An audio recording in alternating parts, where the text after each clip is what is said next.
I provide here the video of the debate between myself and Nadir Ahmed that took place at Old Dominion University, March 21st, 2008.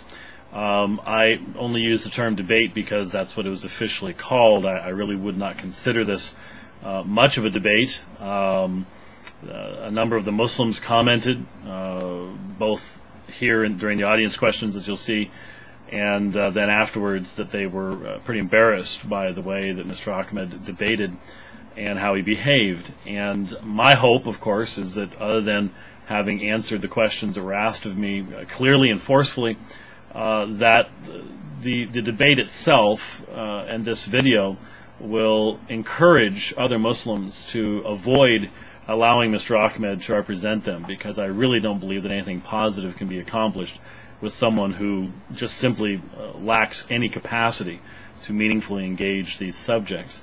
At least the audience questions here will be interesting. Normally I would take time. There was actually two cameras. One camera doesn't have sound. It would take a tremendous amount of time and effort to bring that video into this, to sync it up with the sound and things like that. I just don't see any reason to do that. Normally I'd put my PowerPoint presentation that I used, even though I used it only briefly, in here. I just don't see any reason to do this. There are much better debates on this subject than this. And so I do provide it. Nadir Ahmed challenged me to provide it on YouTube, and so that's what we're going to do. But I truly hope that people will see that there is no reason to be engaging Mr. Ahmed any further, because he simply does not know how to debate and to engage in these subjects. So here's the video of the debate between myself and Nadir Ahmed, generally on the subject of the New Testament. With that said, please give Nadir your undivided attention as he argues that we can't trust what the New Testament tells us about Jesus and the Gospel. Nadir, you have 20 minutes.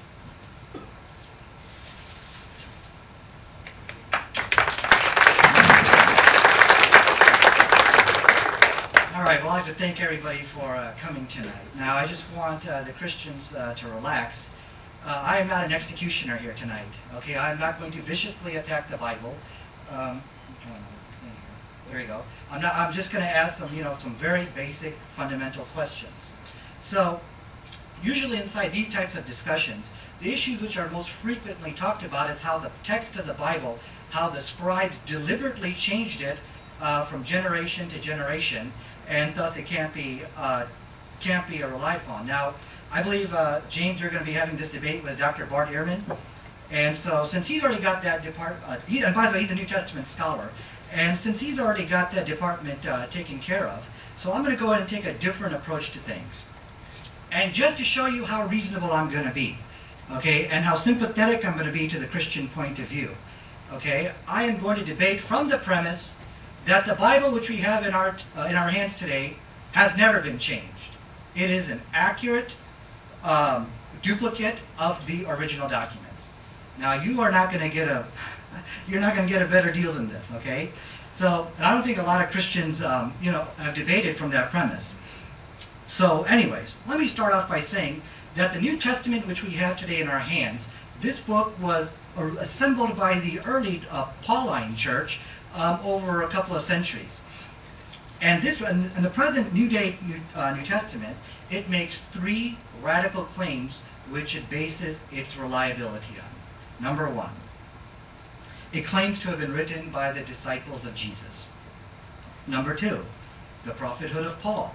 The New Testament actually claims that there was this man who claimed to be a prophet named Paul. He saw some revelations of God, and thus he was appointed to now deliver the true message of God. And number three, the New Testament also makes a claim that the apostles worked with Jesus, the apostles worked with the disciple, or with Paul, and they, I guess what I'm saying is the disciples of Jesus verified Paul. That's what the New Testament claims. Therefore, when you ask a Christian, why is Paul true, they'll just go to the Bible and tell you, because the disciples worked with him. Now, these are the three radical claims which the New Testament bases its reliability on. And for each and every one of these claims, there is absolutely no evidence for it. These are baseless claims, and the only reason why Christians believe it is because the Bible teaches it. Now, I also want to make it clear tonight that, you know, what it means by blind faith. Blind faith means three things. Number one, there's absolutely no evidence for it. Number two, there's absolutely no facts which could at least hint or suggest that maybe the disciples of Jesus actually wrote these things, or that Paul was a true apostle. And number three, there is not a single good reason why anyone should even entertain the thought that these things are written by the disciples, or that Paul was a true prophet or apostle, whichever word you want to use. Now, does that mean that James White is just going to come up over here and stare at the wall for 20 minutes? No. He's going to present to you lots of fascinating facts and figures as to why he believes, you know, that the New Testament is true. And also, he's going to present to you lots of reasons why he thinks that the New Testament is reliable and based on these three truth claims. But for each and every one of these truth claims, what we're going to find out, his reasons aren't going to make a whole lot of sense. Okay, so I also want people to understand that the New Testament, which we have in our hands today, you know, it's really not different from most religions in the world today.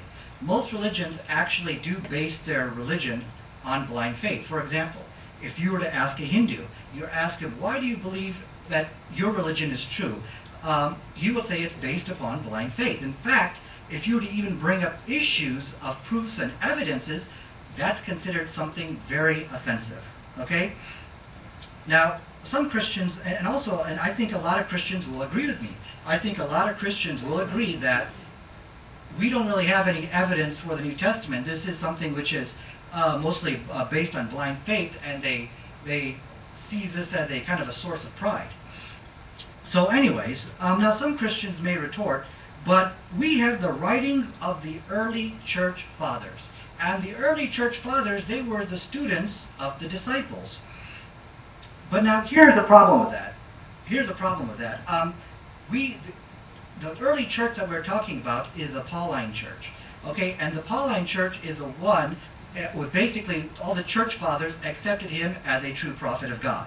Okay, now the problem is there were other churches. There was the Ebionite church. Okay, the Ebionite church believed that basically believed that Jesus to be God, Jesus was not God, and they also believed that Paul was a false apostle. Okay, and most likely they also had their own version of the New Testament, and they called it the Gospel of the Ebionites. Okay, and also, now let's look at another church. There was also the church which is the Gnostic church, and they had the Gospel of Thomas. Okay, in fact, let me bring a book here real quick. All right. In fact, all of this information, I think sorry about that, forgot my little book over here. All of this information is documented inside Bart Ehrman's book, Lost Christianities. So, basically, let's see. So all I'm going to ask, you don't have to actually prove which church is the true church. All I'm going to ask you to prove tonight, or give us a little bit of evidence of why you believe Paul to be a true prophet of God, or why you believe that the apostles really authored the gospel. So really that's all I have tonight, and if you could just provide a little bit of evidence, and then we can go from there. So I'm not going to take the whole 20 minutes. I'm just going to ask you for a little bit of proof to substantiate these claims. Go ahead, James.